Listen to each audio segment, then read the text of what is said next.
como a Organização das Nações Unidas, comandante em chefe da nova ordem mundial, se utiliza dos recursos da mídia prostituída pelos globalistas, para controlar e idiotizar as massas. Jesus Cristo, eu estou aqui, eu sou gay, eu sou lésbica, e daí? Eu tô precisando muito de gente que não é careta, porra! Tá chato pra caralho esse país, que merda!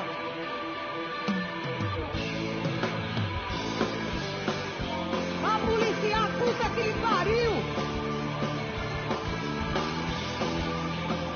Bichos escrotos, saiam dos esgotos!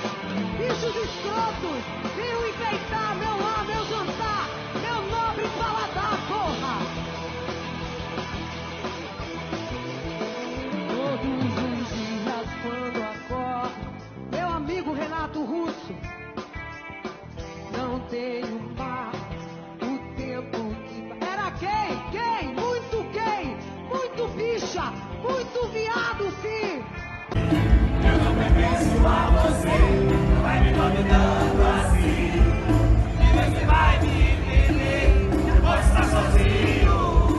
Mas eu sei muito bem aonde sou. Você pode até duvidar, mas isso não é amor. Que coisa linda!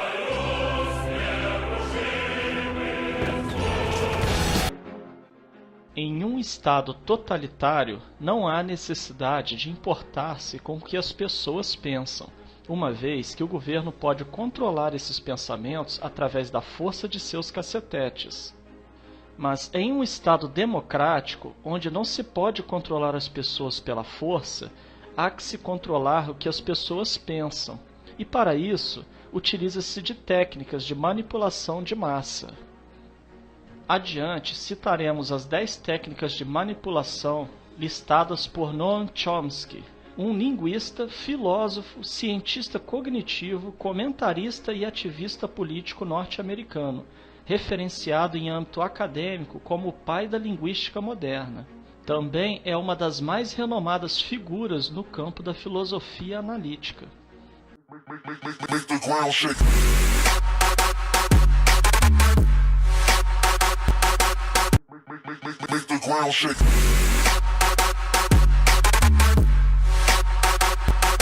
By all indications, Lula is the most popular figure in Brazil and would very likely be elected in a fair election. It's only fair and appropriate that he should be permitted to run. Lula, e saber que ele está com muita energia. For us, it's exciting to meet the persons, spend some time with the person. É encorajador encontrar o Lula e passar algum tempo com ele. Who, by rights, should be the coming president of Brazil. Que por direito deveria ser o presidente do Brasil. And who, in fact, is one of the most significant figures of the 21st century. Que é uma das figuras mais significativas do século XXI. Número 1. A estratégia da distração. O elemento primordial do controle social é a estratégia da distração, que consiste em desviar a atenção do público dos problemas importantes e das mudanças decididas pelas elites políticas e econômicas, mediante a técnica do dilúvio ou inundação de contínuas distrações e de informações insignificantes. A estratégia da distração é igualmente indispensável para impedir ao público de interessar-se pelos conhecimentos essenciais na área de ciência, da economia, da psicologia, da neurobiologia e da cibernética. Consiste em manter a atenção do público distraída, longe dos verdadeiros problemas sociais, cativada por temas sem importância real. Manter o público muito ocupado, sem nenhum tempo para pensar nas coisas que realmente têm importância. Estratégia de número 2. Criar problemas, depois oferecer soluções. Este método também é chamado de problema-reação-solução. Cria-se um problema, uma situação prevista para causar certa reação no público, a fim de que este seja o mandante das medidas que se deseja fazer aceitar. Por exemplo, deixar que se desenvolva ou se intensifique a violência urbana, ou organizar atentados sangrentos, a fim de que o público seja o mandante de leis de segurança e políticas em prejuízo da liberdade.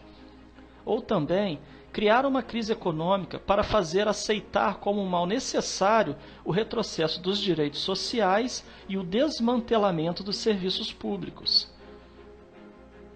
Número 3. A estratégia da gradação. Para fazer com que se aceite uma medida inaceitável, basta aplicá-la gradativamente, a conta-gotas, por anos consecutivos. É dessa maneira que condições socioeconômicas radicalmente novas, como o neoliberalismo, foram impostas durante as décadas de 80 e 90. Estado mínimo, privatizações, precariedade, flexibilidade, desemprego em massa, salários que já não asseguram uma vida decente, tantas mudanças que haveriam provocado uma revolução se tivessem sido aplicadas de uma só vez. Número 4. A estratégia do deferido. Outra maneira de se fazer aceitar uma decisão impopular é de apresentá-la como sendo dolorosa e necessária, obtendo a aceitação pública no momento para uma aplicação futura.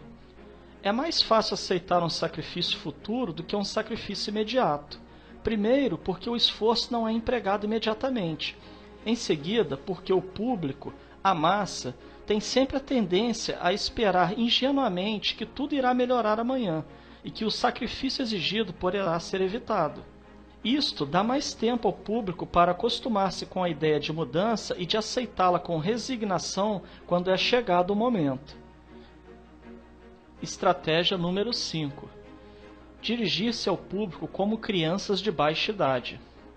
A maioria da publicidade dirigida ao grande público utiliza discurso, argumentos, personagens e entonações particularmente infantis, muitas vezes próximos à debilidade, como se o espectador fosse um menino de baixa idade ou um deficiente mental. Quanto mais se deseja enganar ao espectador, mais se tende a adotar um tom infantilizante. Por quê? Se você se dirige a uma pessoa como se ela tivesse a idade de 12 anos ou menos, então, em razão da sugestionabilidade, ela tenderá, com certa probabilidade, a uma resposta ou reação também desprovida de um sentido crítico, como a de uma pessoa de 12 anos ou menos de idade. Estratégia número 6. Utilizar o aspecto emocional muito mais do que a reflexão.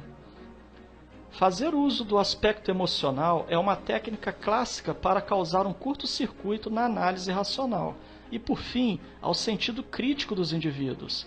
Além do mais, a utilização do registro emocional permite abrir a porta de acesso ao inconsciente para implantar ou enxertar ideias, desejos, medos e temores, compulsões ou induzir comportamentos.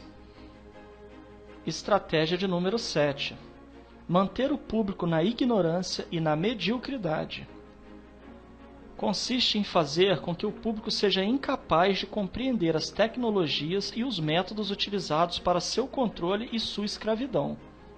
A qualidade da educação dada às classes sociais inferiores deve ser a mais pobre e medíocre possível, de forma que a distância da ignorância que para entre as classes sociais inferiores e as classes sociais superiores seja e permaneça impossível para o alcance das classes inferiores. Estratégia de número 8. Estimular o público a ser complacente na mediocridade. Consiste em promover o público a achar que é moda o fato de ser estúpido, vulgar e inculto. Estratégia de número 9. Reforçar a revolta pela autoculpabilidade. Fazer o indivíduo acreditar que é somente ele o culpado pela sua própria desgraça, por causa da insuficiência de sua inteligência, de sua capacidade ou de seus esforços. Assim, ao invés de rebelar-se contra o sistema econômico, o indivíduo se autodesvalida e culpa-se, o que gera um estado depressivo do qual um dos seus efeitos é a inibição de sua ação. E sem ação não há revolução. Estratégia de número 10. Conhecer melhor os indivíduos do que eles mesmos se conhecem.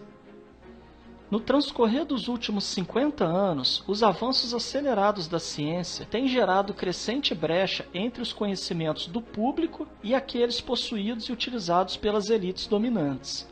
Graças à biologia, à neurobiologia e à psicologia aplicada, o sistema tem desfrutado de um conhecimento avançado do ser humano, tanto de forma física como psicologicamente. O sistema tem conseguido conhecer melhor o indivíduo comum do que ele mesmo conhece a si próprio. Isto significa que, na maioria dos casos, o sistema exerce um controle maior e um grande poder sobre os indivíduos do que os indivíduos a si mesmos. Observando essas 10 estratégias citadas por Noam Chomsky, certamente poderemos fazer relações com o que vivemos atualmente, principalmente no campo político. Portanto, é dever de cada um analisar cada fato e notícia a partir de seu próprio ponto de vista, reunindo a maior quantidade de informações possível. Somente assim conseguiremos anular os efeitos manipuladores que estão embutidos nas propagandas, notícias e acontecimentos. More on this, I'm joined now by our international affairs commentator Doug Herbert. Doug, for Lula and his supporters, this is as much a moral battle as it is a political one. Right? Yes, and Brazil has never seen anything like this in its presidential politics. Literally an election where, depending on where you stand, Lula's predicament is either a politically motivated vendetta to prevent him from ever holding office again, or it is justice served after he was convicted. You'll remember back in January, upheld on conviction in a corruption scandal. He was accused of accepting a bribe in the form of a beachfront villa. What's interesting about this is often when you hear politicians, crying conspiracy plots against them, you have to sort of scratch the surface and you have to say, what's up there? And look, you look at this case here and you say that, Lula has quite a point because, for one, even the judge himself who convicted him was sort of had to acknowledge the fact that there was no absolute concrete proof of any corruption or wrongdoing on his part. Já começou o mimimi e o chororô. Não querem Lula preso de jeito nenhum. Dizem que não há razão. Quero refrescar a memória dos comunistas, dos petistas, dos MSTistas e de todos esses istas de plantão. Lula precisa ser preso. Por quê? Porque lavou dinheiro ocultando 2 propriedades. Porque ganhou imóveis e reformas de empreiteiras às quais ele tinha favorecido. Porque ele fez o BNDES emprestar bilhões para Odebrecht fazer obras sem concorrência em países bolivarianos. Deve ser preso porque comandou uma organização criminosa que quebrou a Petrobras. Tem que ser preso porque contratou sondas superfaturadas da Chain para receber comissões de dinheiro sujo para sua campanha. Tem que ser preso porque permitiu que sua quadrilha saqueasse os fundos de pensão de quase todas as estatais, prejudicando as aposentadorias de centenas de milhares de petroleiros, carteiros e bancários. Porque permitiu que a Bancop lesasse milhares de bancários para favorecer a OAS e ganhar um triplex no Guarujá. Tem que ser preso porque sistematicamente comprou apoio político através do Mensalão e do Petrolão. Porque saqueou o palácio ao ir embora, levando não só presentes de Estado, como também até a prataria da casa. Tem que ser preso porque escolheu e elegeu uma presidente incompetente, despreparada, desequilibrada e inepta propositadamente, esperando com isso sucedê-la 4 anos depois. A elegeu tapeando o povo numa campanha criminosamente mentirosa e irrigada com dinheiro roubado da Petrobras. Tem que ser preso porque loteou mais de 30 mil cargos de confiança com seus apadrinhados, dando o comando das estatais e autarquias para petistas incompetentes que mal sabem administrar suas próprias vidas. Tem que ser preso porque comprou milhões de votos com programas de esmola como o Bolsa Família. Tem que ser preso porque aumentou nossa carga tributária de 33% para 40% do PIB. Porque deixou a Bolívia expropriar a refinaria da Petrobras sem fazer nada. Porque humilhou nossas forças armadas nomeando ministros de defesa comunistas e incompetentes. Porque esfriou relações e esnobou as maiores economias do mundo, direcionando nossas relações exteriores para países inexpressivos comercialmente apenas no afã de ganhar prestígio e votos na ONU. Tem que ser preso porque comprou um Aerolula da Airbus pelo triplo do que poderia ter comprado o Embraer e promovido nossa indústria aeronáutica. Tem que ser preso porque descuidou dos programas de saúde pública através de ministros incompetentes e desvio de verbas permitindo a volta de doenças como a dengue e o Zika vírus. Tem que ser preso porque aparelhou todas as universidades federais com reitores de esquerda obtusos e incompetentes. Tem que ser preso porque fez o Brasil ser motivo de chacota no mundo inteiro. Tem que ser preso porque ele nos tirou o orgulho de sermos brasileiros. Memória refrescada? Chega de mimimi. Lula na cadeia. A nossa bandeira nunca será vermelha.